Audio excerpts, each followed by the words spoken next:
Bismillahirrahmanirrahim. Assalamualaikum warahmatullahi wabarakatuh. Alhamdulillah. Alhamdulillahi rabbil ardi wa rabbis sama'. Khalaqa Adama wa 'allamahu al-asma'. Wa asjada lahu wa malaikatahu wa askanahu daral waqa'. وجعل الدنيا لذريته دار عمل لا دار جزاء.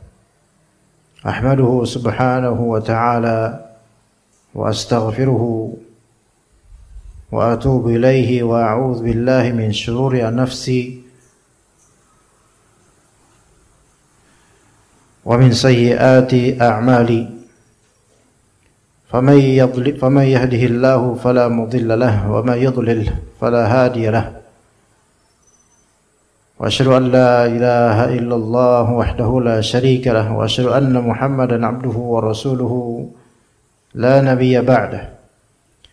فإن أصدق الحديث كتاب الله وخير الهدي هدي محمد صلى الله عليه وسلم وشر الأمور محدثاتها وكل محدثة بدعة وكل بدعة ضلالة وكل ضلالة في النار. Amma ba'd. Marhaban bikum jami'an, para bapak dan para ibu yang dirahmati oleh Allah Azza wa Jalla.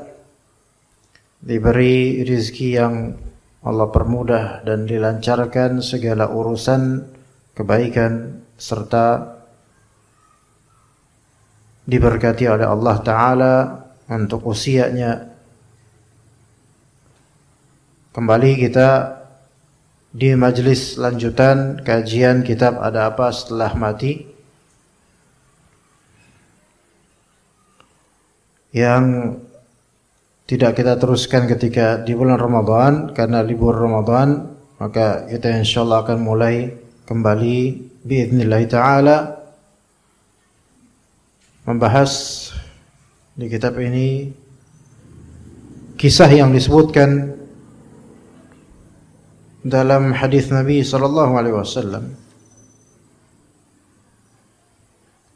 Nah, di sini di beberapa poin yang disebutkan dalam kitab ini hal-hal setelah kematian dari nikmat dan siksa alam kubur yang tidak atau belum kita rasakan, melainkan kita telah mengetahui eksistensinya karena iman kita kepada Allah, iman kita kepada Rasulullah alaihi salatu wassalam. Disebutkan kenikmatan dan juga azab dalam kubur di hadis-hadis Nabi sallallahu alaihi wasallam.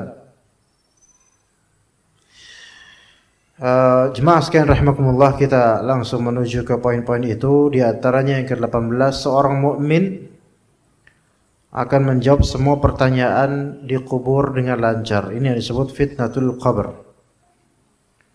Sedangkan orang kafir akan menjawab dengan terbata-bata dan salah. Dengan terbata-bata dan salah. Sebelum ditanya, seorang mukmin duduk di dalam kuburnya, di alamnya, tanpa rasa gentar, tenang, thabit, teguh. Sedangkan orang kafir akan duduk dalam kondisi sangat ketakutan. Apa sebabnya? Pertama, tentu pertolongan dari Allah, itu yang pasti. Maka orang beriman didudukkan di alam kuburnya dengan ketenangan karena pertolongan dari Allah. Jadi keteguhan, ketenangan di masa fitnah itu pertolongan dari Allah. Dan orang-orang yang beriman di masa fitnah dunia, mereka tetap teguh, tenang. Bukan karena gak mikirin, bukan. Tapi karena mereka yakin inilah ujian dari Allah. Dan mereka yakin kalau mereka beristi'anah dan minta tolong pada Allah, pasti Allah Ta'ala akan tenangkan dan bantu atau tolong. Dan orang-orang yang terbiasa dengan itu di alam dunia dengan imannya, maka kebiasaan tersebut berlanjut ke alam kuburnya. Beda dengan orang-orang kafir yang mereka mencari dunia lebih rakus daripada bayi yang kehausan menyusu pada ibunya, yang ketika wafat atau mati, hilanglah sekejap dunia yang mereka selama ini kumpulkan dan banggakan. Yang kata Nabi SAW, bi'sal Fatimah, untuk orang-orang yang haus akan kekuasaan dan dunia. Fatimah di sini maknanya bukan nama Fatimah putri Nabi, bukan. Tapi Al-Fatimah di sini adalah yaitu sapih, bayi yang disapih. Yaitu bayi ketika ketergantungan pada susu, air susu ibunya. Di masa-masa sapih itu sangat menderita. Dan orang yang mengejar dunia, lupa akan akhirat, ketika wafat maka lebih menderita daripada bayi yang disapih. Jadi orang kafir akan duduk dalam kondisi sangat-sangat ketakutan karena sesuatu yang mereka hadapi itu tidak pernah mereka fikirkan tentangnya, karena tidak tahu tentangnya, maka kekagetan yang mereka rasakan ketika itu jauh lebih dari kekagetan apapun di dunia ini. Ke-20 orang jahat akan ditunjukkan kepadanya surga yang telah Allah Ta'ala jauhkan darinya. Jahat di sini mujrim, yang pasti kufur. Namun bisa juga jahat di sini ijram dalam artian di bawah kekufuran, yaitu kezaliman yang besar. Ditampakkan padanya surga dan dijauhkan. Yang ke-21 orang beriman akan ditunjukkan kepadanya neraka yang telah Allah Ta'ala jauhkan darinya. Diriwayatkan dari Aisyah radhiyallahu anha, beliau berkata, seorang perempuan Yahudi datang kepadaku meminta makanan di depan pintuku. Jadi perempuan wanita Yahudiyah datang kepada Aisyah radhiyallahu anha suatu hari meminta makanan di depan pintunya.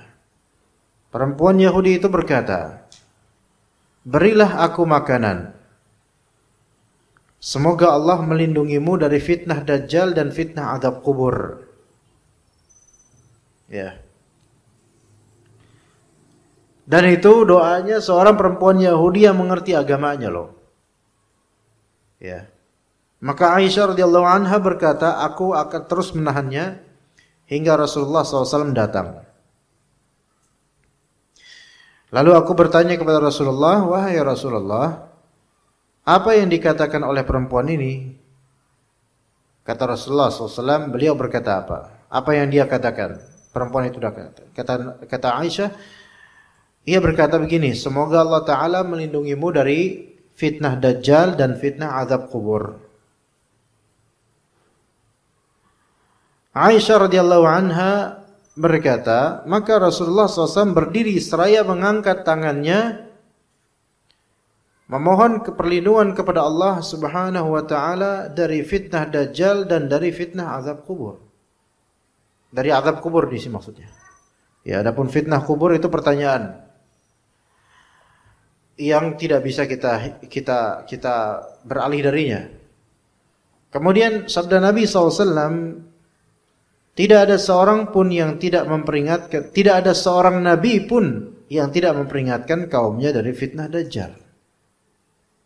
Artinya setiap dari nabi itu memperingatkan kaumnya akan hadirnya Dajjal dan fitnahnya suatu saat nanti di akhir zaman, yang mana itu tidak terjadi pada kaum mereka. Fitnah Dajjal itu terjadi nanti. Kan kaumnya para nabi sebelum Nabi Muhammad sudah wafat, bahkan salaf kita sudah pada wafat semuanya. Artinya mereka semua tidak terkena fitnah Dajjal dan tidak menghadapi zaman ketika Dajjal itu berjalan di muka bumi ini. Kendati pun begitu, para nabi itu bertugas memperingatkan mereka semua dari fitnah si Dajjal ini. Kemudian kata Nabi SAW, dan aku akan memberitahumu apa-apa yang belum pernah disampaikan oleh seorang nabi pun kepada umatnya. Apa itu? Karakternya Dajjal. Kata Nabi SAW, sesungguhnya ia, yaitu Dajjal, bermata satu. Maksudnya bermata satu di sini, matanya dua, tapi salah satunya buta, yaitu mata kanannya. Jadi hanya mata kirinya saja. Jadi bukan mata satu di sini, yaitu jumlahnya satu doang. Dan ada di tengah matanya, enggak gitu. Ya. Bermata satu. Tertulis di antara kedua mata Dajjal, berarti ini ada dua matanya gitu loh. Cuman salah satunya tidak berfungsi. Kata kafir disebut. Tertulis di situ kata kafir yang bisa dibaca oleh setiap mukmin. Apakah ini memang ada tulisan dari pulpen atau tinta gitu? Wallahu a'lam. Tapi kalimat ini, yaitu bahwasanya di antara kedua matanya Dajjal itu ada tulisan kafir yang hanya dilihat oleh orang beriman. Ini juga menunjukkan bahwasanya manusia itu kadang-kadang dengan firasatnya bisa membaca kebaikan atau keburukan orang. Ya, firasat, pakai firasat. Firasat itu tergantung dengan bidangnya ya. Misalnya seorang yang saleh, alim, faham tentang ilmu agama, mengerti tentang ikhwan dan akhwat, pergaulan manusia, seorang bapak yang senior ya dalam usianya, dengan pengalaman dan ilmunya mengetahui siapa-siapa laki-laki yang enggak benar, siapa-siapa laki-laki yang baik, dengan firasat dan dengan mempelajari gerak-gerik dan ucapan orang ini gitu bisa. Tidak tertulis di jidatnya ini orang baik, enggak, tetapi bisa dilihat di raut mukanya, di tatapan matanya, di tutur katanya. Oh, ini firasat saya orang ini bagus.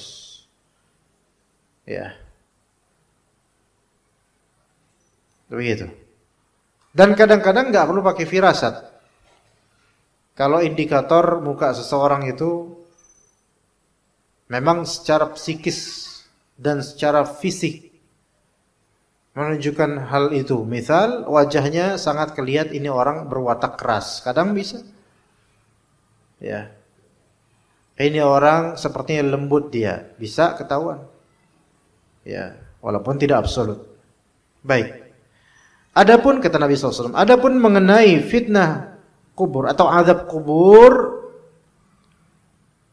maka saya akan diuji dan saya akan ditanyai, kata Nabi SAW. Ini yang menunjukkan sebagian ulama mengatakan bahwa saya Nabi SAW pun ditanya. Nabi SAW pun ditanya di alam kubur. Walaupun sebagian ulama lainnya mengatakan pertanyaan di kubur untuk Nabi SAW tidak sama dengan pertanyaan untuk orang pada umumnya. Karena pertanyaan orang pada umumnya apa? Man Rabbuk, siapa Tuhanmu? Siapakah orang ini, yaitu Nabi Muhammad SAW? Maka secara kata para ulama, secara logis tidak mungkin Nabi SAW ditanya siapa orang ini padahal itu dirinya sendiri gitu loh. Siapa nabimu padahal beliau adalah nabi gitu loh. Makanya para ulama mengatakan pertanyaan di sini bukan pertanyaan yang sama dengan pertanyaan orang-orang pada umumnya dari kaum muslimin atau pada manusia pada umumnya. Kata Nabi SAW, jika orang yang meninggal tersebut adalah orang saleh, maka ia akan didudukkan tanpa rasa gentar dan tidak pula ketakutan. Masya Allah. Akan didudukkan, berarti bukan secara voluntary, secara sukarela duduk sendiri, bukan. Tapi malaikat yang berwarna azraq atau biru yang dua itu di alam kubur akan mendudukkan dia. Didudukkan, dibuat dia duduk seperti mau dihakimi. Tetapi orang kalau misalnya enggak punya salah di majelis hakim, dia akan tetap tenang. Kalau grogi pun itu grogi karena apa? Karena banyak orang grogi, tapi bukan karena punya kesalahan. Maka di masa seperti itu, orang beriman itu tanpa ada rasa gentar, tidak pula ketakutan. Karena pertama, Allah tolong dia, Allah tenangkan dia. Kedua, dia punya iman. Menenangkan, iman itu menenangkan. Dan yang ketiga, hal ini sudah dia ketahui sebelumnya selagi di dunia, sudah ngaji. Inilah yang Rasulullah SAW sabdakan dalam hadis. Inilah benar kata Rasulullah. Iman seperti itu membuat kita itu bersiap. Ya. Bersiap. Sudah tenang gitu loh. Ya. Kemudian dikatakan kepada orang saleh tersebut, dalam keadaan apakah kamu saat masih hidup? Maka kata orang itu menjawab, orang saleh itu menjawab, dalam keadaan Islam. Kemudian ditanya lagi, siapakah orang yang berada bersama kalian itu? Yaitu maksudnya Nabi, akan ditunjukkan figur seorang Nabi. Maka orang itu menjawab, ia adalah Muhammad Rasulullah alaihissalam. Ia telah datang kepada kami membawa petunjuk dan kami mempercayainya. Makanya orang-orang munafik dan orang-orang kafir itu gimana cara menjawab ini? Sementara mereka itu mendustakan sabda-sabda Nabi. Ya. Enggak percaya dengan petunjuk Nabi. Enggak percaya dengan apa yang Nabi bawa dari wahyu Al-Quran atau As-Sunnah. Gimana bisa jawab di alam kubur? Maka dibukakanlah untuk orang soleh itu jendela ke arah neraka. Terbuka jendela ke arah neraka. Jelas ini di alam barzakh ya. Ia melihat neraka yang saling menghancurkan satu dengan lainnya. Neraka aja, antar neraka itu saling melahap dan saling menghancurkan satu sama lain. Maka dikatakan kepada orang itu, lihatlah kepada neraka itu. Allah Ta'ala telah menghindarkanmu darinya, ya Allah. Semoga Allah Subhanahu wa Ta'ala hindarkan kita dari api neraka. Dan malaikat itu tidak berdusta. Malaikat itu hanya menyampaikan apa yang Allah perintahkan untuk memberitakan kepada orang ini, neraka itu telah dijauhkan darimu.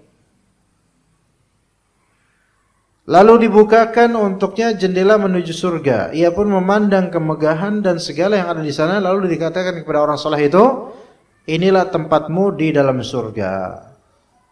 Kamu hidup dengan keyakinan, mati dengan keyakinan, dan akan dibangkitkan dalam keyakinan pula, insyaallah. Berarti akidah, azam dan keyakinan yang teguh ini sangat-sangat berefek pada masa depan kita setelah kematian. Maka jadilah orang-orang yang yakin walaupun diterpa dengan musibah-musibah keduniaan.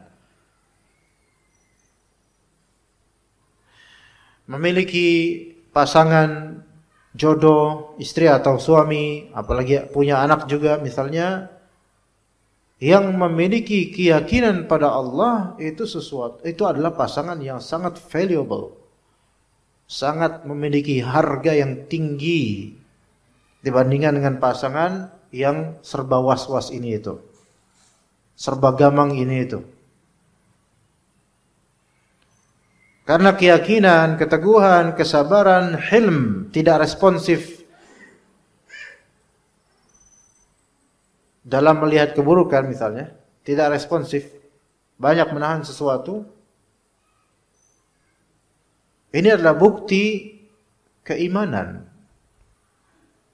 Ketika dilanda musibah, tidak overacting.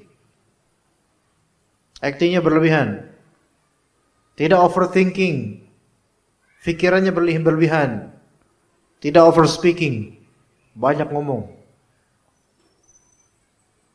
Ya. Terutama sekali ummahat ya, afwan ya. Itu sikap seperti over seperti ini berlebih melampaui batas. Ini dipupuk dari sikap insecure, tidak merasa aman dengan pemeliharaan dari Allah Azza wa Jalla. Tidak merasa aman dengan penjagaan dari Allah Azza wa Jalla. Merasa khawatir nanti begini, nanti begitu, padahal semua itu sudah diatur dan dirancang oleh Allah Azza wa Jalla. Tinggal gimana dia sabar, tawakal dan minta sama Allah sambil ikhtiar. Selesai. Kalau misalnya musibah dunia yang kecil ini saja, seseorang bisa overacting, overthinking, overmouthing atau kebanyakan ngomong, banyak cerita, membludak kisah-kisah keluh kesahnya kepada manusia. Bagaimana menghadapi ujian di kubur? Fitnah di kubur ini cuman pertanyaan itu saja, tetapi lebih dahsyat dibandingkan musibah di dunia. Ya. Makanya sampai di antara dosa besar dan merupakan kufur kecil, yaitu melakukan niyahah terhadap mayit. Meratapi mayit dengan mengangkat suara tangisan saking sedihnya akan kepergian almarhum. Yang mana itu mungkin jarang laki-laki seperti itu, dan rata-rata biasanya yang melakukan adalah perempuan, walaupun insya Allah ibu-ibu di sini nggak seperti itu. Mengangkat suaranya, cukup mengangkat suara tangisan untuk menyatakan kesedihan. Nangis boleh karena sayang, tetapi mengangkat suara, apalagi ditambah dengan kalimat-kalimat keputusasaan, ditambah dengan merobek baju, menampar pipi, atau mempertanyakan takdir Allah, maka ini semua merupakan kekufuran disebutkan oleh Nabi SAW. Walaupun kufur asghar, tapi ini dosa yang sangat besar. Dan di antara dalam athar disebutkan orang yang melakukan niyahah seperti ini, dia dibangkitkan di hari akhir ketika bangkit dari kubur dalam keadaan pakaiannya terbuat dari ter yang buat aspal itu yang panas. Jadi dari awal bangkit saja itu sudah kena azab, padahal itu belum lagi berlama-lama di bawah terik matahari 1 mil di atas padang mahsyar. Belum itu. Baru dari awal udah seperti. Jadi ini dosa yang sangat besar. Kenapa? Karena ada sisi apa? Overacting. Ya.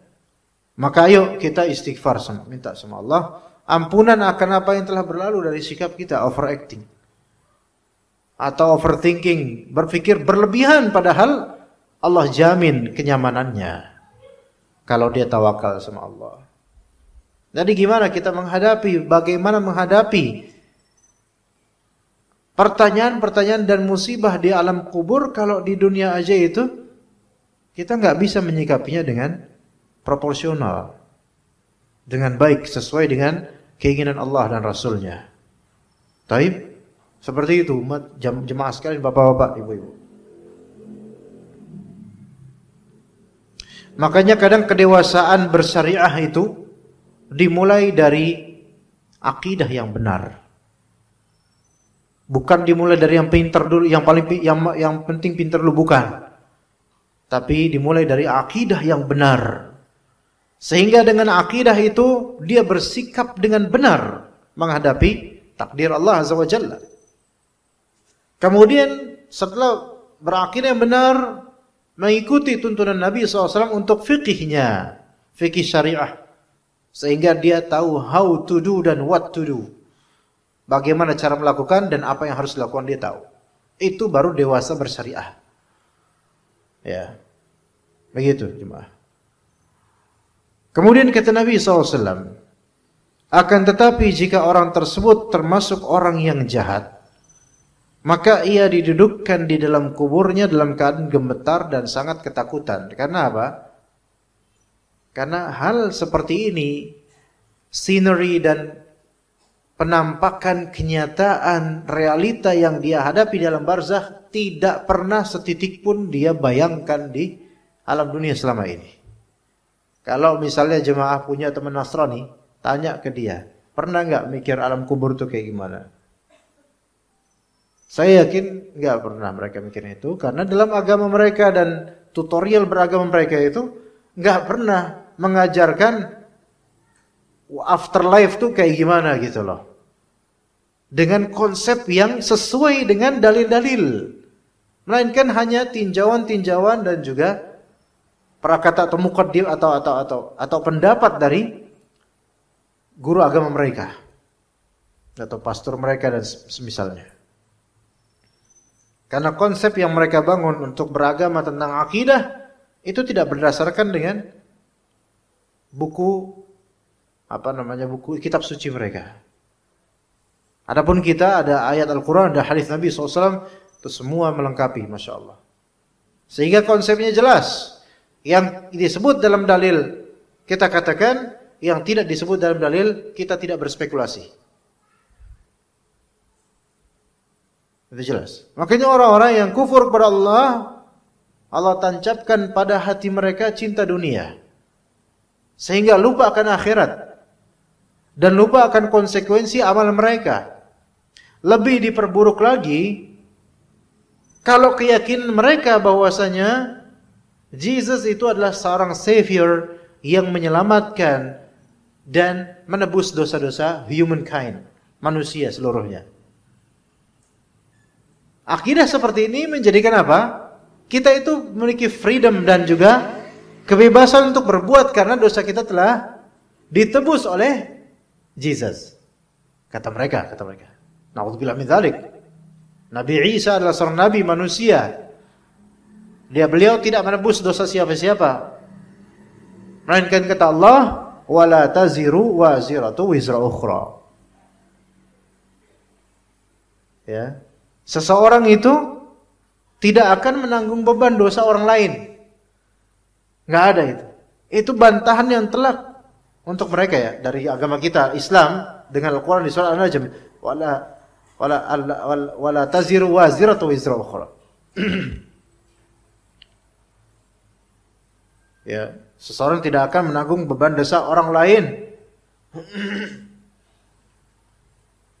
Wa an laysa lil insani illa ma sa'a. Wa anna sa'yahu sawfa yura. Manusia itu tidak akan memiliki kecuali apa yang dia usahakan sendiri dari pahala atau dosa.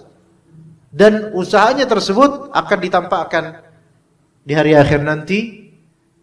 Dia tidak akan menanggung dosa siapapun kecuali dosa orang lain yang mereka berdosa dengan sebab dia. Nah, ini baru ditanggung oleh dia.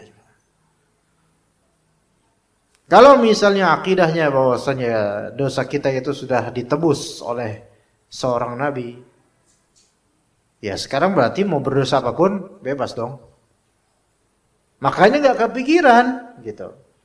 Yang dipikirin how to make money gitu. Bagaimana caranya dapat duit? Bagaimana caranya supaya kita bisa hidup sejahtera dengan kenyamanan fasilitas? Itulah yang memang Allah dan Rasulnya sebut untuk orang-orang kafir. Mereka zarhum ya'kulu wa yatamatta'u wa yulhihimul amal. Fasawfa ya'lamun. Biarkan mereka itu makan semau mereka. Biarkan mereka itu menikmati kehidupan ini semau mereka. Biarkan mereka itu terlalaikan dengan harapan-harapan hampa dunia mereka. Mereka akan tahu nanti pada ketika apa? Mati. Kata Allah Azza wa Jalla, alhaakumut takatsur hatta zurtumul maqabir. At-takatsur yaitu sikap berbanyak-banyakan keduniaan yang melalaikan. Itu takatsur. Telah melalaikan kalian sikap berbanyak-banyakan dunia ini, bikin kalian lalai akan apa? Akan akhirat, akan zikir, akan amal saleh. Sampai kapan kalian akan terus lalai begini? Hatta zurtumul maqabir. Maknanya salah satu pendapat dari para ulama adalah sampai kalian itu masuk ke kuburan, yaitu mati. Baru kalian ketika itu tidak lalai lagi. Baru kalian ketika itu ingat akhirat. Tetapi apalah artinya taubat ketika itu? Sudah lewat waktu untuk taubat. Makanya mereka kaget. Semoga Allah Ta'ala tidak jadikan kita seperti mereka yang kaget di alam kubur. Ya. Kalau kaget cuman kaget asing terus lihat malaikat, kaget biasa gitu. Tapi ini bukan hanya kaget sih. Gemetar dan sangat ketakutan. Dan saat itu tidak ada yang bisa menolong. Kecuali Allah Azza wa Jalla. Dan Allah tidak akan menolong orang-orang kafir. Wa ma lidh-dhalimin min ansar. Mulai sejak nafas terakhirnya orang yang kufur kepada Allah, sejak detik itu selamanya sampai selamanya di neraka tidak ada pertolongan. Bayangkan, auzubillah min dzalik.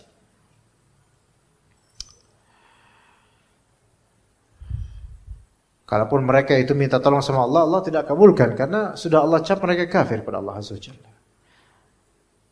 Makanya jemaah sekalian, ketika di bumi ini, di dunia ini, kita itu dalam menghadapi situasi dan musibah yang memojokkan dan tidak ada satupun manusia berkenan menolong, sebenarnya itu adalah anugerah dan kesempatan untuk melatih diri tawakal sama Allah agar di alam barzakh kita itu kita ditenangkan oleh Allah Azza wa Jalla dengan sebab tawakalnya kita itu.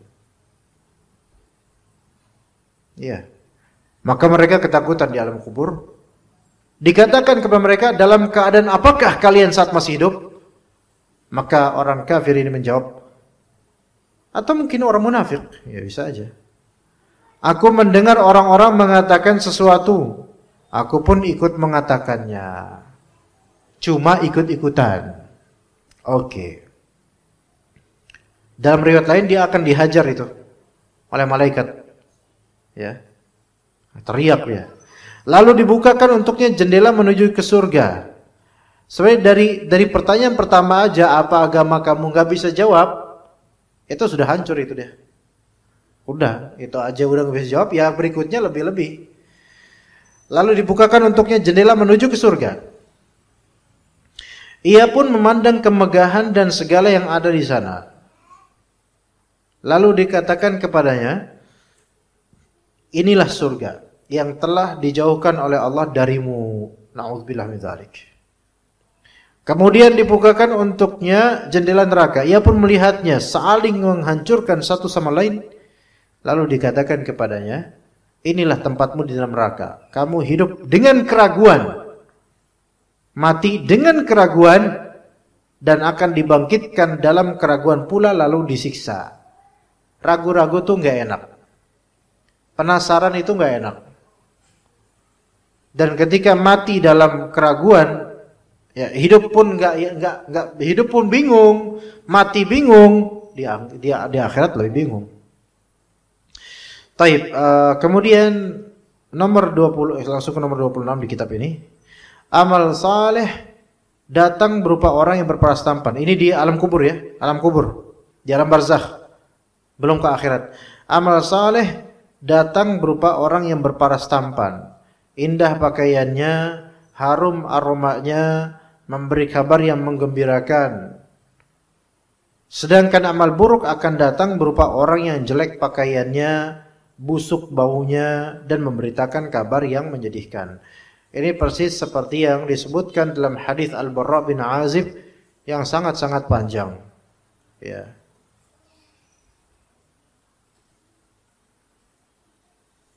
Misalnya Anda sebutkan secara ini aja, secara ringkas ke poin yang tadi kita bacakan.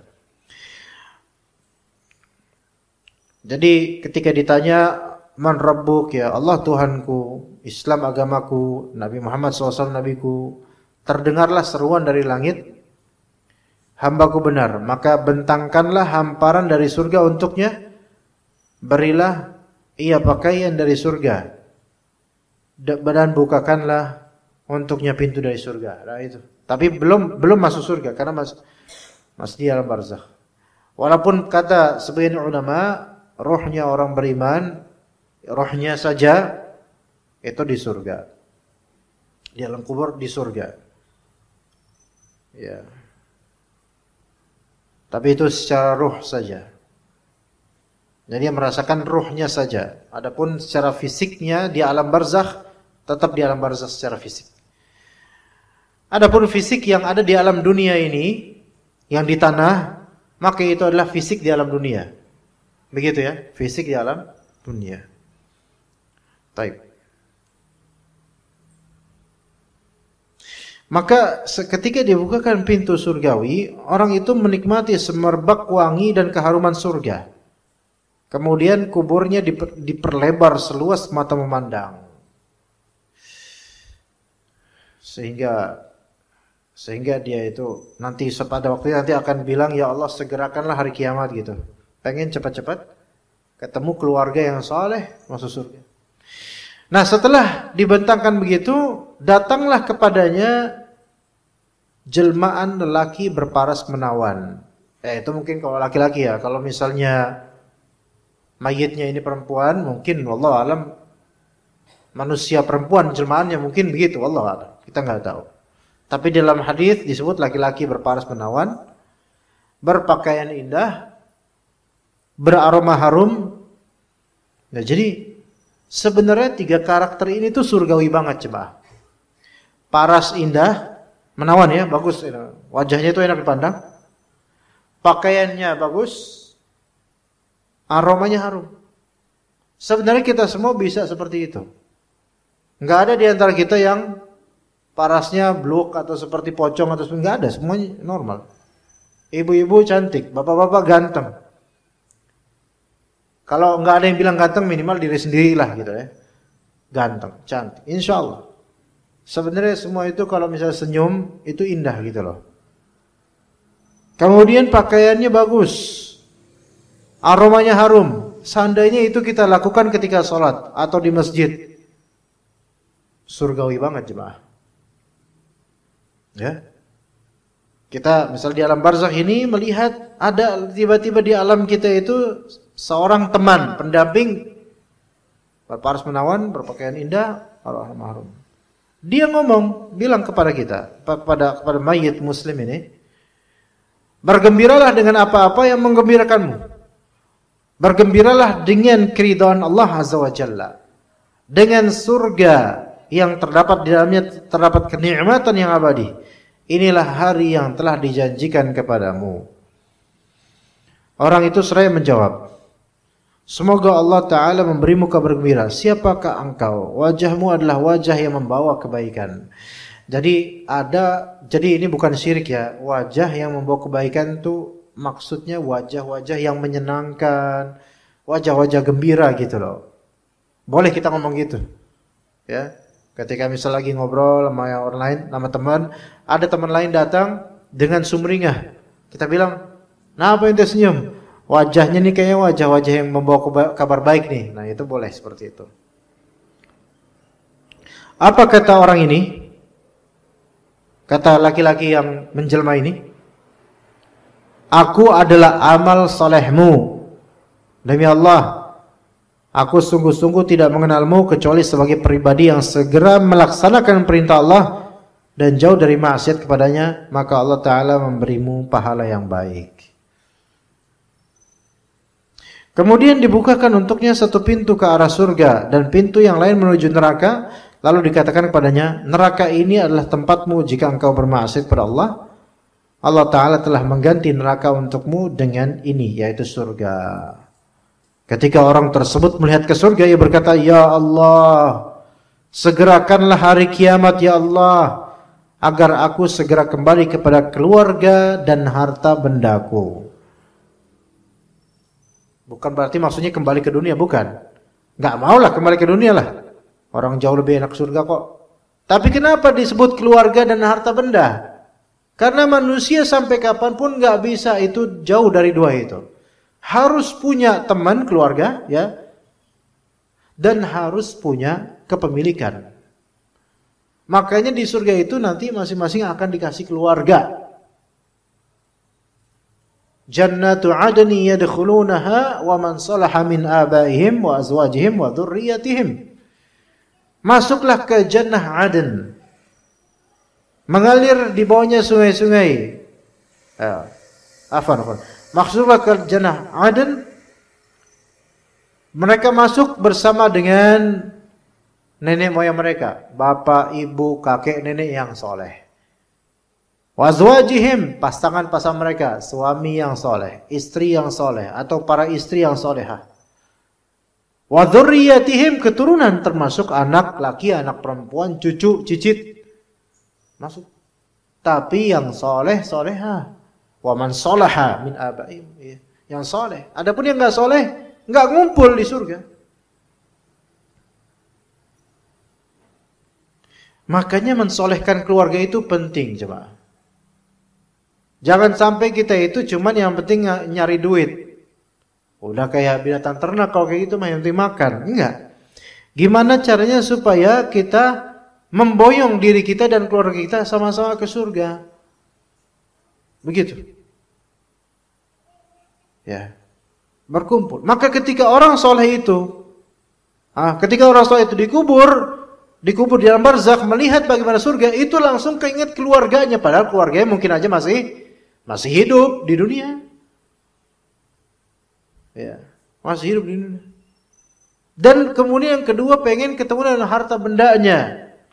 Ini menunjukkan manusia itu memang pengen punya mal. Yaitu mal itu adalah harta.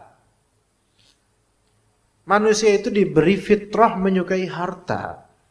Sampai mati pun masih.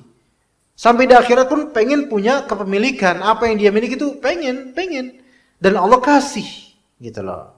Itu memang sudah dihiasi oleh Allah untuk manusia. Zuyyina lin-nasi hubbus syahawati minan nisa'i wal banina wal qanatiril muqantarah minadh dhahabi wal fiddati wal khailil musawwamati wal an'ami wal harth. Lihat. Manusia itu dihiaskan untuknya apa? Hubbus syahawat, menyukai keinginan-keinginan dari apa? Perempuan. Berarti pasangan, keluarga bukan? Keluarga. Wal banin. Anak-anak, keluarga bukan? Keluarga. Ya Allah, saya pengen kembali ke keluarga saya gitu.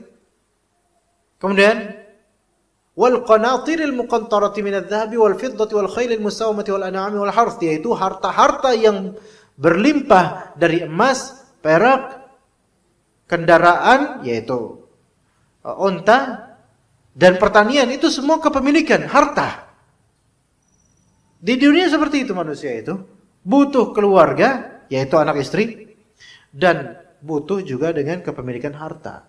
Di alam barzakh pun akan dia berkata, ya Allah, segerakan hari kiamat agar aku segera kembali kepada keluargaku, anak istri, dan juga kepemilikanku dari harta benda.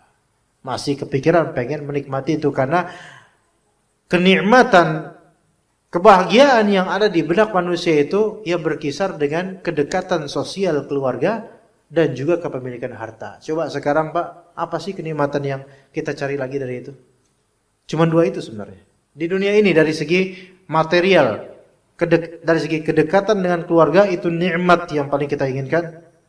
Makanya orang pada pengen nikah kenapa? Karena pengen punya saluran kedekatan sosial. Dan juga kepemilikan harta. Apalagi coba selain itu Pak? Nah. Dan Allah akan tunaikan itu dengan sempurna di alam akhirat insyaallah bagi orang beriman dan beramal saleh. Begitu. Apakah akan dipertemukan nanti? Dipertemukan untuk orang-orang yang saleh. Adapun kalau orang-orang yang fajir, kafir, maka sebaliknya. Ketika dibentangkan padanya neraka dan yang datang itu pria gambaran jelmaan pria yang sangat buruk. Sangat-sangat buruk. Ya. Bikin takut gitu. Udah gitu sebelumnya dihajar juga sama malaikat gitu. Sampai ketika malaikat bertanya kepadanya itu, malaikat menghajarnya ya, dengan palu godam. Seandainya palu godam itu dipukulkan ke gunung, pasti gunung itu hancur menjadi debu. Masya Allah. Maka ketika ditanya, man rabbuk, siapa Tuhanmu? Nggak bisa jawab. Dipukullah orang ini sehingga menjadi debu. Dikembalikan lagi sedia kala. Ditanya lagi. Nggak bisa jawab. Dipukul sampai teriak-teriak. Dan itu baru pertanyaan. Dan seterusnya akan begitu terus. Ya. Sampai kemudian melihat bagaimana akhirat, maka dia berteriak, "Ya Tuhan, wahai Tuhan, jangan Engkau datangkan hari kiamat." Beda banget sama orang beriman. Orang beriman malah berjalan cepat-cepat supaya bisa ketemu keluarga yang saleh dan dapat dan diberikan harta atau kepemilikan di akhirat di surga. Tapi orang yang kafir persis seperti yang disebutkan oleh Allah dalam surat Abasa, "Yauma yafirrul mar'u min akhihi wa ummihi wa abihi wa sahibatihi wa banihi." Pada hari itu seseorang, maksudnya di sini orang yang kafir, yang jahat, yang punya banyak hutang, itu akan jauh berlari dari saudaranya sendiri. Yang banyak tidak menunaikan hak-hak yang wajib, itu bakal berawuran itu. Lari, menjauhi saudara sendiri. Wa ummi wa abi, menjauhi ibu dan bapaknya sendiri. Wa sahibati wa bani, menjauhi istri dan juga anaknya akan berusaha dia jauh. Takut kalau kelihatan mereka. Kenapa? Ternyata selama ini imma karena kafir, imma karena menzalimi pihak-pihak itu. Kenapa bisa menjauh terhadap saudaranya sendiri di hari akhir nanti, berlarian gak mau mendekati saudaranya itu? Khawatir ketemu, kenapa? Ya karena mungkin ada kezaliman. Mungkin ketika bagi warisan bapaknya atau ibunya telah wafat, bagi warisnya dia karena anak sulung paling gede bagian warisnya. Sementara adiknya, saudara-saudaranya dikasih bagian yang tidak adil, kecil, bahkan enggak dikasih. Atau bahkan tanah warisan dijual buat makan dia atau buat nikahan anaknya. Padahal itu sebagiannya ada hak dari adik-adiknya misalnya. Ini kalau di hari akhir beban banget ini. Ketemu dengan saudaranya, ya firrul mar'u min akhi. Dia akan berlari dari saudara sendiri, nggak mau ketemu. Karena apa? Dia tahu dia bakal dituntut. Semua orang akan saling menuntut di hari akhir. Ya. Termasuk sebagian bapak-bapak yang tidak bertanggung jawab terhadap anak dan istrinya, tidak mau menafkahi padahal mampu. Ya, saya katakan padahal mampu ya. Kalau sudah tidak mampu ini dimaafkan. Misal karena sakit keras atau usia misalnya. Banyak ketidakmampuan. Tapi ini mampu. Punya anak, punya istri. Malas nafkahin. Di zaman sekarang ini mulai banyak loh. Makanya sebagian pakar itu yang mengatakan maskulinitas untuk anak-anak zaman sekarang mulai tergusur. Maskulinitas itu maksudnya apa ya Pak? Bukan muscle otot Pak, maskulinitas. Kejantanan itu mulai luntur ketika seseorang pria atau suami itu malas nyari nafkah dan malas memperjuangkan nafkah untuk anak istrinya, maka maskulinitasnya mulai luntur. Ya, mohon maaf ya. Padahal mampu, ya. Saya katakan padahal mampu, bukan yang sudah tidak mampu atau ya. Bencong aja nyari duit. Benar enggak? Bencong aja nyari duit walaupun dengan cara menjual dirinya, naudzubillah min dzalik. Tapi Ibrahim bukan di situ, maksudnya masa laki-laki tulen kalah sama bencong dan banci gitu loh. Bencong aja masih kecerekan di jalanan. Dalam artian ini orang masih ada kesadaran buat nyari duit. Maksudnya nyari di sini untuk mungkin nafkah, mungkin kebutuhan hidupnya. Walaupun ini permisalan yang sebenarnya tidak relevan ya. Namun saya cuma pengen apa? Para pria itu sekarang yang muda-muda ya, banyak yang malas untuk cari nafkah, malah justru istrinya yang disuruh jualan, istri yang disuruh cari nafkah. Ini maskulinitas ini kurang ini loh.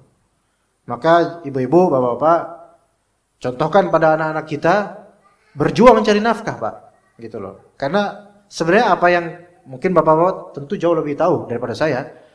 Yang kita tampakkan dari perjuangan itu sebenarnya kan dikopi oleh mereka, anak-anak kita. Gitu loh. Karena kok sekarang itu kok banyak yang seperti itu, Pak. Kasus-kasus rumah tangga banyak seperti itu. Enggak nafkahin.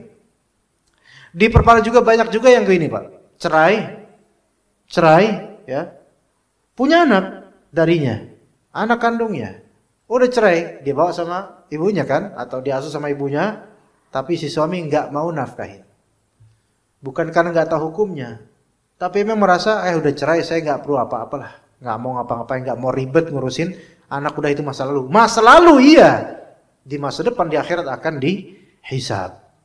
Dan itu akan menjadi hutang yang berlipat-lipat kepada anak.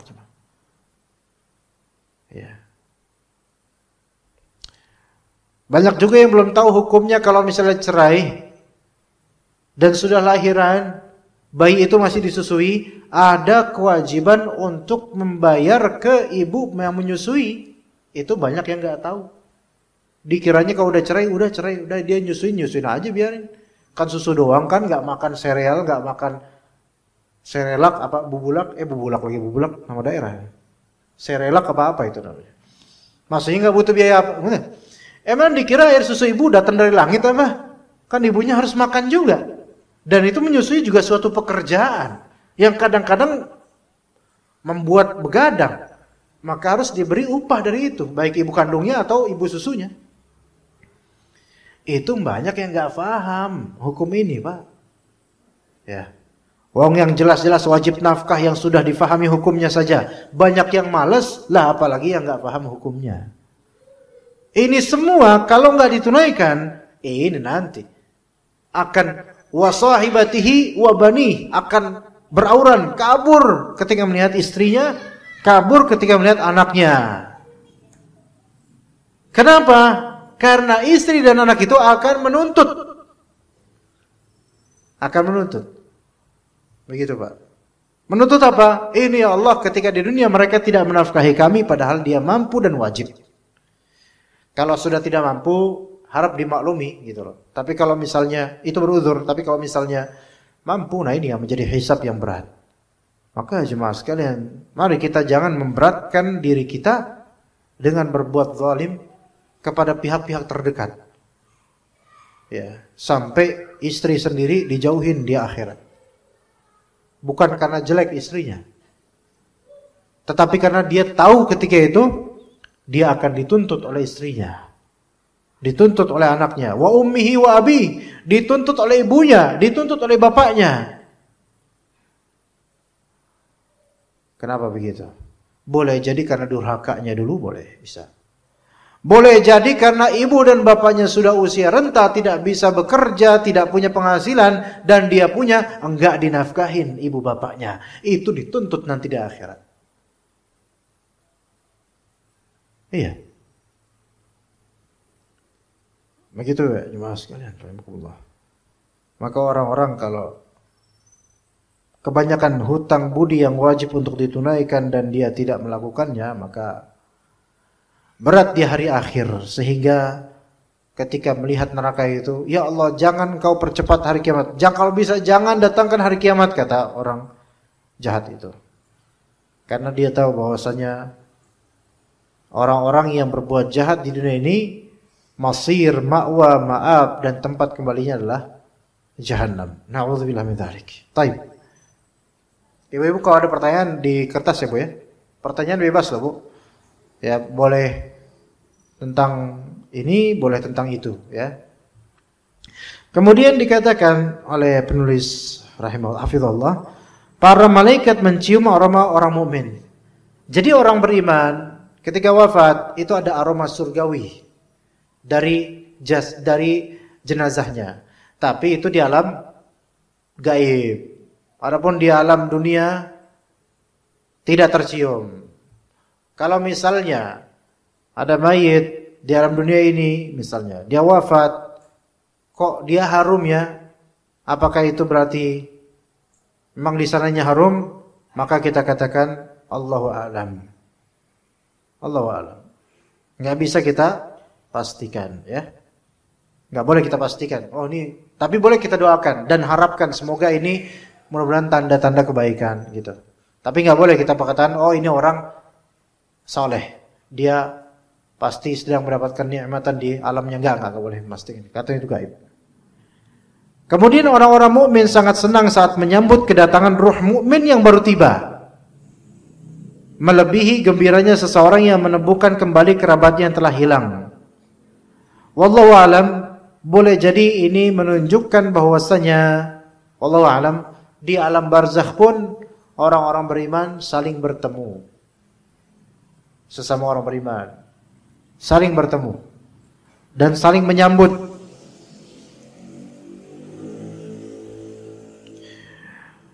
Kemudian ruh orang mukmin beristirahat dari kepenatan dunia di antara ruh-ruh orang mukmin lainnya. Ya, berarti kemungkinan Allah alam saling menyambut satu sama lain. Disebutkan dalam hadis Nabi SAW dari Abu Hurairah radhiyallahu anhu. Nabi SAW bersabda, sesungguhnya jika seorang mukmin telah tiba saatnya untuk menghadap Tuhannya, maka malaikat datang kepadanya dengan membawa kain sutra putih. Tentu wallahu alam sutra putih, sutranya surga, istabroknya surga, harirnya surga, ya beda dengan sutranya dunia. Kalau sutra dunia laki-laki itu nggak boleh pakai. Dan sutranya dunia ini dari ulat sutra yang biasa dibuat di daun marbe. Ya. Adapun sutra surga, Allahu a'lam. Ya, bahannya dari apa, binatang apa, kita nggak bisa mengatakan karena nggak ada dalilnya. Tapi sutra surga ada di ayat-ayat Al-Quran dan di hadis disebutkan. Kemudian para malaikat rahmat berkata, keluarlah menuju rahmat Allah. Maka ruh itu pun keluar bagaikan aroma misik yang paling harum. Misik surga juga beda dengan misik dunia. Misik dunia ada dua. Imma berasal dari bagian tubuh kijang, makanya disebut kasturi atau misik. Kalau itu yang versi asli. Atau misik sintetis. Itu biasa di refill banyak itu. Tapi misik surga itu, wallahu alam dari apa? Tetapi aromanya itu aroma terbaik. Maka mereka para malaikat saling menerimanya dengan bergiliran dan mencium aroma orang beriman ini, jenazah ini, hingga sampai di pintu langit, berarti tinggi sekali. Mereka bertanya, aroma apakah yang begitu harum yang datang dari bumi ini? Dan tidaklah mereka, yaitu pembawa ruh, tiba di satu langit, kecuali pasti mereka mengucapkan hal serupa. Hingga mereka sampai di tempat ruh orang-orang beriman. Ya. Mereka orang-orang mukmin itu sangat gembira atas kedatangan jiwa yang mukmin ini, hingga melebihi kegembiraan orang yang baru menemukan kerabat yang telah hilang. Jadi sangat senang, lebih kerasa persaudaraannya dibandingkan ketika masih di bumi, di dunia. Kemudian mereka berkata, para malaikat berkata, apakah yang telah dilakukan oleh si fulan, kok dia bisa seharum dan senikmat ini? Maka ada yang menjawab, biarkan dia istirahat karena ia telah penat dengan kehidupan dunia ini. Dunia ini tenang dengan iman, tapi penat, ya, penat, apalagi di zaman-zaman seperti ini. Maka orang itu, ya, yang baru datang menjawab, bukankah ia telah meninggal? Bukankah ia telah mendatangi kalian?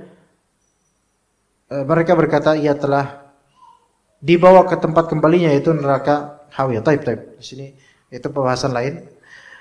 Dan jika orang kafir telah tiba saatnya untuk menghadap Rabbnya, maka para malaikat azab datang kepadanya membawa kain kasar.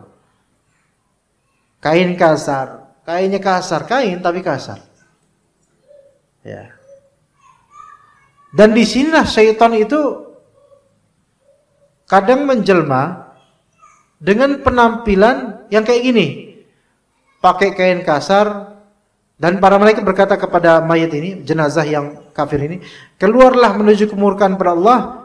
Maka ruh orang itu pun keluar bagaikan bau bangkai paling busuk. Kemudian dibawa ke pintu bumi. Nah, sebagian setan, setan kalian jin, itu pengen menakut-nakuti manusia, atau membuat suatu khurafat, atau membuat trik-trik supaya orang-orang itu berbuat syirik, dengan cara menampakkan sesuatu yang ada kaitannya dengan kematian seperti ini. Ya. Sebenarnya kuburan, pemakaman, kalau kita mau ngecek akidah kita, kan pemakaman kan sepi, hanya gimana gitu. Ya. Sekarang kita tanya setelah udah ngaji, kita ngerasa sepi ngerasa serem ini pemakaman karena apa? Orang kalau punya ilmu, punya iman, bertakwa, ini kerasa ngeri. Karena apa? Karena inilah masa depan kita di makam kayak gini. Kita ingat akhirat, itu kalau pakai ilmu. Tapi kalau orang yang mudah terkena bisikan syaitan, mereka itu bukan takut di kematian yang dibalik itu ada hisab, ada jaza, dan bukan itu. Tapi lebih ke apa? Aww-nya, wewe gombelnya. Wewe kan cewek ya. Setannya yang lebih mereka takutkan. Sekarang kalau kita lewat kuburan sendirian malam-malam, kalau kita lebih khawatir ada yang ongkang-ongkang di atas pohon, ada yang lompat-lompat, ada yang muncul dari bawah tanah, ada tangan muncul dari bawah tanah. Kalau itu yang kita takutkan, berarti iman kita masih nggak seberapa, masih bodoh berarti. Arti lain masih bodoh. Tapi kalau misalnya kita yang teringat di lewat kuburan, teringat dengan alam barzakh dan ujian-ujian di barzakh serta hisab di hari kiamat, sebenarnya setan juga tahu kok. Wah, ini orang susah diganggu. Dia lagi fokus mikirin kiamat. Ya udah. Ini baru ilmunya ada yang seperti ini. Coba ya. Sekali-kali lewat. Enggak harus sendirian deh. Lihatlah itu pemakaman di malam hari misalnya. Atau jalan sendirian di pemakaman. Bukan karena pengen ritual tertentu ya. Ima ziarah kubur. Atau ima sekedar lewat supaya mayat kematian saja. Itu kan sunnahnya begitu jemaah. Kita sunnah ziarah kubur supaya mayat kematian dan mendoakan mayit kebaikan dan ampunan rahmat. Ya. Adapun orang-orang yang tipis imannya, percaya khurafat, dan itu banyak sekali, bahkan kebanyakan orang begitu, takut sama kuburan dalam artian apa? Takut sama mistisnya. Dan ini kesalahan yang besar. Ya, kesalahan yang besar. Takut sama areal kuburan karena takut mistisnya, kesalahan besar. Orang Jawa itu paling takut sama keranda, Pak. Makanya kebanyakan keranda itu ditaruh di pemakaman, bukan di masjid. Kenapa takut keranda? Emang ada apa dengan keranda? Khurafat. Harusnya kalau kita belajar tentang tazkiyatun nufus dan hal-hal tentang hari kiamat, kita udah gak usah lagi mikirin tentang setan keranda, nenek gayung lah apa, itu gak usah dipikirin. Pocong lah dan seterusnya. Pocong aja gak mikirin kita, ngapain mikirin? Pikirkan bahwasanya di balik kematian ini ada hal-hal yang luar biasa yang itu merupakan refleksi amalan kita sekarang. Jadi orang beriman yang memiliki ilmu, punya iman yang tebal, itu nggak ada waktu buat mikirin di pohon beringin ini ada jin apa, penunggunya siapa, nggak apa. Ya, begitu jemaah sekalian. Ya. Nah, setan-setan itu mereka pakai kain kasar misalnya. Jarang pocong atau kunti yang menampakkan diri itu jarang pakaiannya bersih dari laundry itu jarang. Rata-rata kotor. Karena menampilkan kesan mayit gitu loh. Atau orang yang telah mati menampilkan kesan itu. Maka dikatakan pada orang ini keluarlah kamu menuju kepada kemurkaan Allah, maka ruh orang itu keluar bagikan bau paling busuk, bau bangkai paling busuk. Makanya seringkali kalau ada penampakan terutama pocong misalnya, itu biasanya dibarengi dengan bau yang sangat busuk. Ya, dan itu pengalaman sebagian orang ya. Kalau saya, alhamdulillah ya, nggak mau ngeliat, malas juga ya. Kalau ngeliat, insya Allah saya samperin beneran, saya pengen banget nyamperin itu. Pengen tak pancal sekalian. Pengen tendang atau gimana caranya. Nah, jadi setan itu memanipulasi manusia dengan cara seperti ini. Ketika tahu orang-orang Islam dengan hadis yang menunjukkan bahwa ruh orang-orang kafir menyeramkan keadaannya, kainnya kasar, mukanya hancur, kan dihajar pakai palu sehingga hancur. Itu setan akan menampakkan seperti itu, gitu. Iya. Tapi yang di YouTube itu rata-rata bohong ya, Pak Bu ya. Eksperimen di YouTube itu rata-rata bohong. Ya. Mereka datengin jin, nge-shoot dari dekat itu bohong. Setan se-selfie, setan apapun itu nggak ada yang kayak gitu, Bu. Nggak ada. Itu semua kostum. Ya. Jadi jangan asal percaya. Atau editan dengan editor. Jadi itu rata-rata bohong. Ada yang benar mungkin, tapi sudah beda tipis dengan yang bohong. Jadi nggak usah percaya. Kita real life aja di kehidupan kita aja susah kok nyari kayak gitu. Setan yang paling banyak di mana, Bu? Pak? Di WC. Lah di rumah kita ada WC-nya. Pernah nggak ngeliat? Itu aja susah, padahal deket loh. Lah ini ngapain nyari ke kuburan nyari setan? Kan gitu. Terus ketemu banyak. Nah itu bohong rata-rata. Setan sendiri juga untuk menampakkan wujud sesuatu itu juga memerlukan effort, ya, usaha yang besar. Jadi nggak mudah itu bohong. Nah ketika masyarakat atau individu atau keluarga mempercayai khurafat, gentayangan, arah penasaran, maka akan ditambahkan dengan yang seperti ini, gitu. Makanya kalau keluarga itu punya ilmu, beriman, nggak percaya khurafat dan nggak melakukan ritual-ritual yang mengundang mereka, itu nggak bakal mereka mau menampakkan, nggak bakal.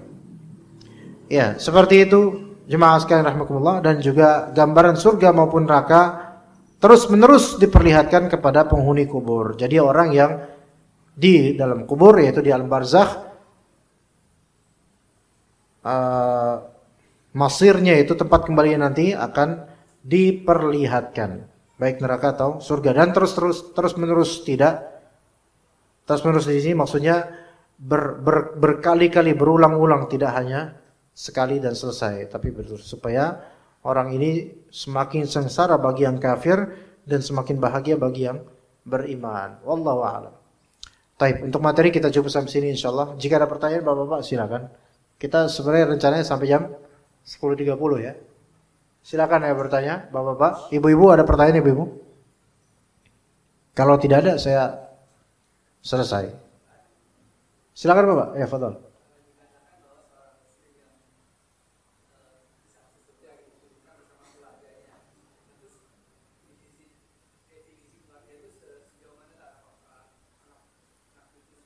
Nah. Ya, taib. Masuk surga bersama keluarga, definisi di sini apa? Ya. Yang pasti paling awal adalah keluarga terdekat. Ya, syukuran Pak. Dan keluarga terdekat yang saya maksud di sini adalah yang dia pertanggungjawabkan, yaitu anak dan istri. Ya, sebagaimana di hadis tadi. Ya, pengen bertemu dengan keluarga, yaitu, dan keluarga pada asalnya ahl itu adalah anak istri dalam bahasa Arab. Namun juga ketika di surga itu seseorang bisa terangkat derajatnya dengan sebab keluarga besarnya. Definisinya adalah sebagaimana yang tadi saya sebutkan ayatnya di surat Ar-Ra'd. Wa man shalaha, dan orang yang soleh dari kalangan abaihim. Aba ini mencakup bapak, ibu, kakek, nenek, dan atas-atas. Apakah dibatasi? Wallahu alam. Kalau sampai batasan sampai berapa dinasti ke atas, wallahu alam. Dan juga azwaj. Azwaj itu pasangan. Pasangan ini suami atau istri. Kemudian dzurriyyah. Dzurriyyah ini adalah keturunan. Dzurriyyah itu keturunan. Zuriat baik keturunan. Makanya obat atau minyak zuriat, ya, itu minyak penguat untuk menyuburkan keturunan gitu. Nah, dzurriyyah ini offspring, keturunan. Keturunan itu masuk ke dalam anak laki, anak perempuan yang kandung, dan juga bawah-bawahnya, cucu, cicit. Nah, adapun batasan sampai kapannya, sampai cicit ke berapa, kita nggak diberitahu dalam Al-Quran atau hadis. Nggak diberitahu. Seperti itu. Dan boleh jadi nenek moyang kita ikut dengan kesalahan mereka misalnya, dan kita nggak kenal mereka, mungkin yang dinasti keberapa gitu di atas kita. Jadi hanya Al-Quran itu hanya menyatakan secara global aja atas, yaitu nenek moyang, pasangan, dan keturunan.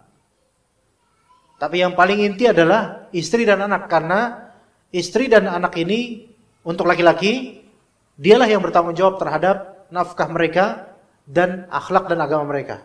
Maka yang paling awal didahulukan sebenarnya pertemuan dengan istri dan anak, Pak. Istri dan anak.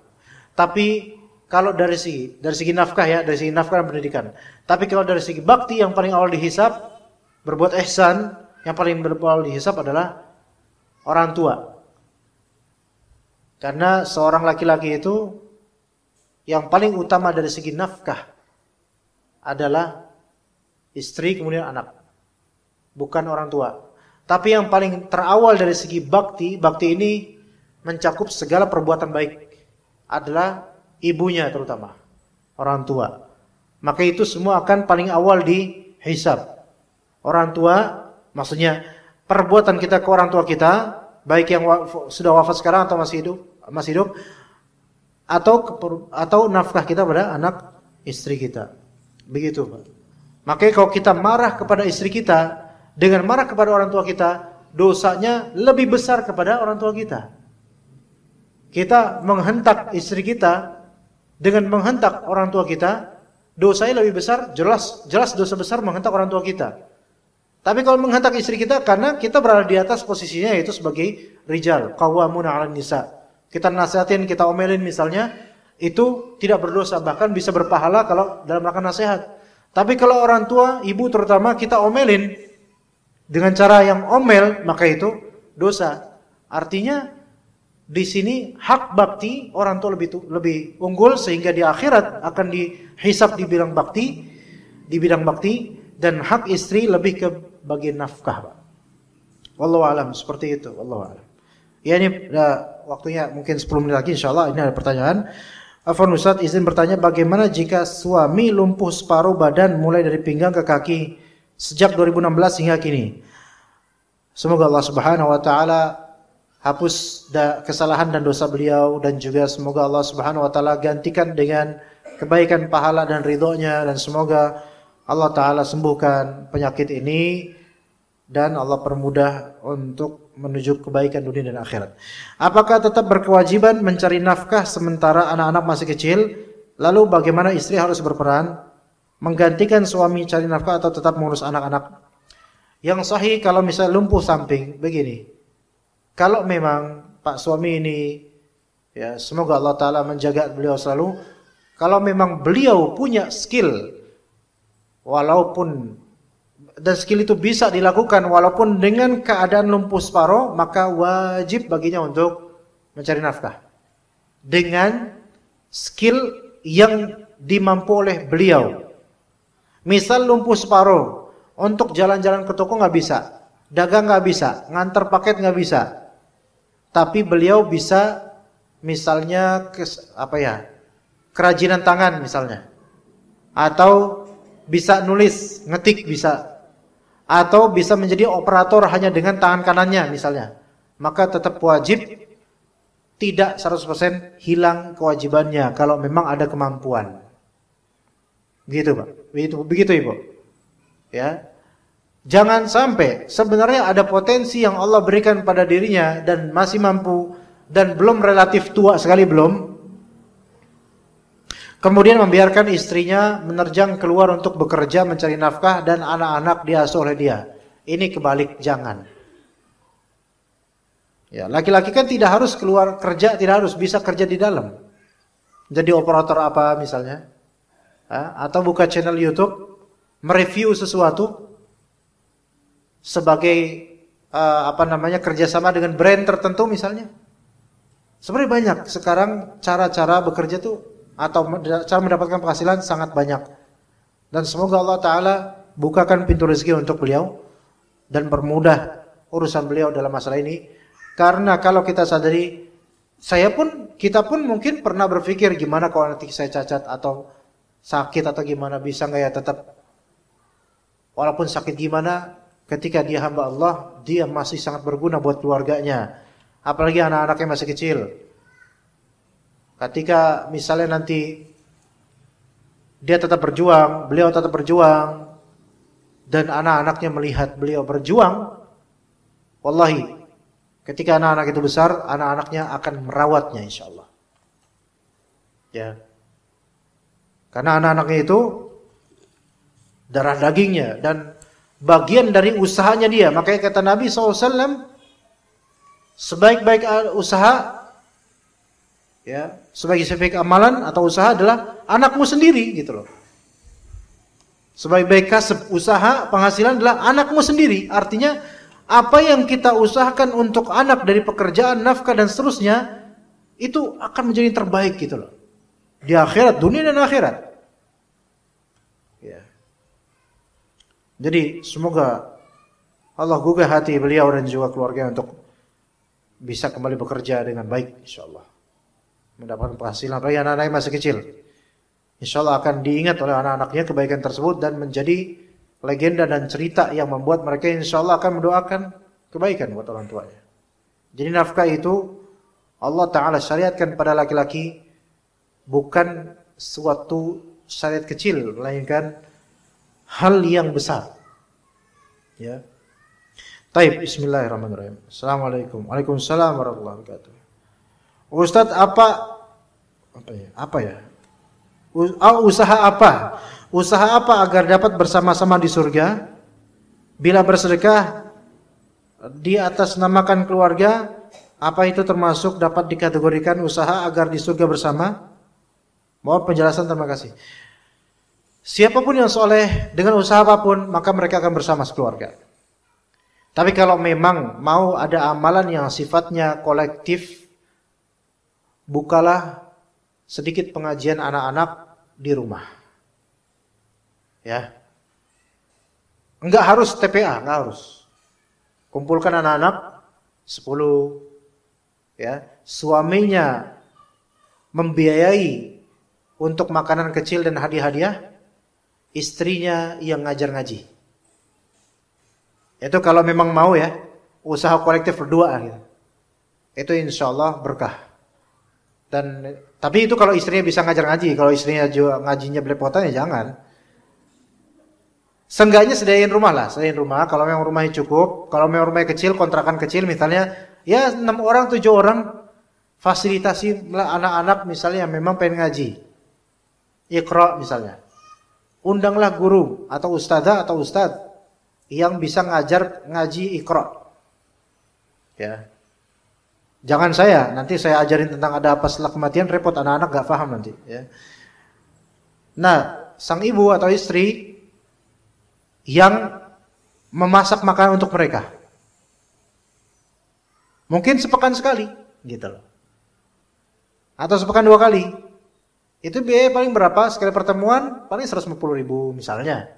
Anak-anak pulang-pulang bawa bingkisan mungkin cuma lemper atau apa, setelahnya itu sudah, atau citos misalnya, taro, yosan gam dan seterusnya. Enggak ada sekarang gitu ya. Ciki ya. Itu udah membuat mereka kan teringat sampai tua mereka. Dan akan menjadi doa untuk orang-orang ini insyaallah. Itu kalau mau kolektif ya. Kalau misalnya sang istri pintar bahasa Inggris misalnya, buka studi Inggris untuk anak-anak kampung yang mungkin mau belajar bahasa Inggris. Free misalnya, itu Masya Allah. Itu kalau mau kolektif. Boleh juga sedekah atas nama keduanya, bisa. Ya. Dan hal-hal lain. Ya. Wallahu a'lam. Atau suami kasih duit ke istrinya, ini ada seporsi sebulan, ada porsi 300.000, tolong kamu gunakan untuk sedekah. Itu dua-duanya dapat pahala insyaallah. Bersama-sama. Namun sebenarnya intinya kalau usaha yang dapat bersama-sama di surga, berdua suami istri, sebelum dari semua yang tadi saya sebutkan adalah sama-sama mendidik anak. Itu udah cukup sebenarnya. Sama-sama mendidik anak sebelum anak orang lain. Ya, begitu. Itu sebenarnya udah cukup. Ya. Assalamualaikum warahmatullahi wabarakatuh. Sedikit lagi insyaallah. Barakallahu fiik, ingin bertanya, tadi disebutkan bahwa orang mukmin maupun orang kafir diperlihatkan baik pintu surga dan pintu neraka. Untuk azab kubur diberikan kepada orang jahat atau orang kafir? Jahat di sini muslim jahat ya Ustaz atau mukmin lalai? Iya, ada juga orang muslim jahat, dia terkena azab kubur sekadar dengan kejahatan dia. Jadi tidak forever. Tidak seterusnya azab kubur, enggak.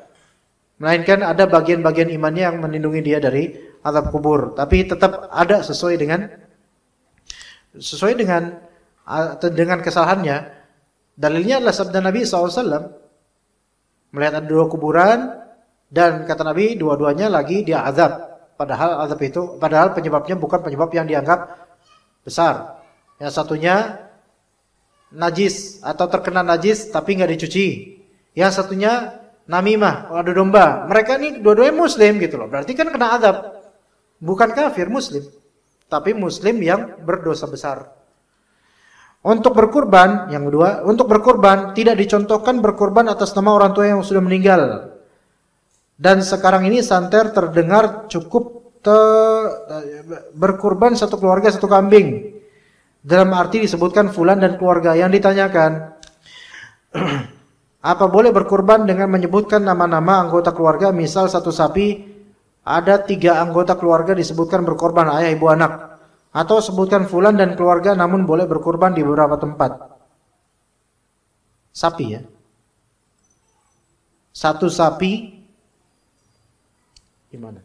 Bagaimana berkurban agar pahala untuk orang tua yang sudah meninggal spesifiknya mendapatkan pahala tersebut? Masalah bolehkah kita berkurban atas nama mayit? Yang dimaksud mayit di sini adalah orang tua yang telah meninggal. Khilaf di antara ulama. Yang sahih wallahu alam, boleh mengkhususkan namanya kalau sudah wafat. Boleh mengkhususkan namanya dan insya Allah mendapatkan pahalanya. Namun sebenarnya kalau kita berkurban itu juga orang tua yang telah wafat juga masuk hitungan dapat pahalanya. Sebenarnya gitu, tanpa perlu dia untuk apa? Mengatasnamakan orang tuanya. Namun mungkin di balik mengatasnamakan orang tuanya ini ada maslahat yang baik, yaitu apa? Yaitu menunjukkan kepada saudara-saudara lainnya akan bakti sama orang tua setelah wafat. Itu mungkin di antara maslahatnya. Dan itu boleh. Maksudnya boleh di sini saya katakan sah sebagai kurban, baik kambing atau sapi 1 ekor atau 1/7 dari sapi atas nama orang tua. Pahalanya mengalir ke orang tua yang wafat enggak? Iya, insyaallah. Dan kalau memang ada niatan untuk memberi contoh pada saudara-saudara supaya berbakti sama orang tua setelah wafatnya, maka ada pahala lain lagi gitu loh. Ada pahala percontohan kebaikan. Seperti itu. Namun dalam prakteknya kan kadang-kadang ini agak rancu gitu loh. Ada 3 anggota keluarga disebutkan berkorban, ayah, ibu, anak misalnya. 1 sapi ya. Nah, kalau misalnya yang berkorban adalah 1 orang, misal antum nih Pak, berkorban. Sapi berapa harganya Pak sekarang Pak? 30. Tergantung memang, tapi berapa? Udah 40 sekarang. Yang gede. Ya oke lah, 40 juta. Pakai uang pribadi, ya. Terus menuliskan di situ ayah, ibu, anak, maka ini tidak tepat. Yang dituliskan adalah pemilik uangnya saja. Enggak perlu disebut ayah, ibu, anak. Kecuali kalau ayah pakai uang sendiri, ibu pakai uang sendiri, anak pakai uang sendiri, diurun, terus kemudian beli sapi. Misalnya ayah 20 juta, ibu uang pribadi 10 juta, dari anak uang pribadi 10 juta, beli sapi bareng-bareng 1 sapi. Maka ditulis 3 orang ini, boleh. Tapi kalau cuma 1 individu, dia pakai duit dari dompet dia 40 juta, dia nggak perlu nulis siapa-siapa kecuali nama dia. Selesai. Atau kalau dia mau hadiahkan pahalanya ke bapak secara spesifik, dia cukup menulis nama bapaknya atas nama almarhum fulan. Selesai. Namun lebih afdal atas nama dia sebagai pemilik harta tersebut. Yang afdal atas nama. Adapun kalau atas nama bapak yang belum meninggal, maka tidak boleh kita mengatasnamakan beliau kecuali dengan izinnya. Itu yang belum meninggal. Jangan ujuk-ujuk tiba-tiba atas nama Bapak Hamid. Padahal Bapak Hamidnya lah, kok nama saya? Ya anak Bapak yang menghadiahkan ini buat Bapak. Itu sebenarnya nggak boleh. Adapun urusan sah atau tidaknya, insya Allah sah. Cuman tidak boleh, kenapa? Karena melampaui hak bapaknya. Maksudnya bapak ini, Pak Hamid ini berhak untuk berkurban sendiri. Namun Anda sebagai anak jangan melangkahi kayak gitu kecuali dengan izinnya. Begitu juga dengan bapaknya orang lain. Ya, masih hidup, ya lebih-lebih izin dulu. Jangan tiba-tiba kita namakan dia kemudian keluarganya bingung. Ini kok emang bapak kami berkorban sih? Bingung kan? Itu jadi fitnah. Termasuk bapaknya orang lain atau ustadz kita atau siapa syekh kita yang telah meninggal. Tidak boleh kita mengatasnamakan kurban atas nama mereka kecuali izin pada ahli warisnya. Izin pada keluarganya. Enggak semua keluarga enggak, tapi ahli waris yang terinti izin.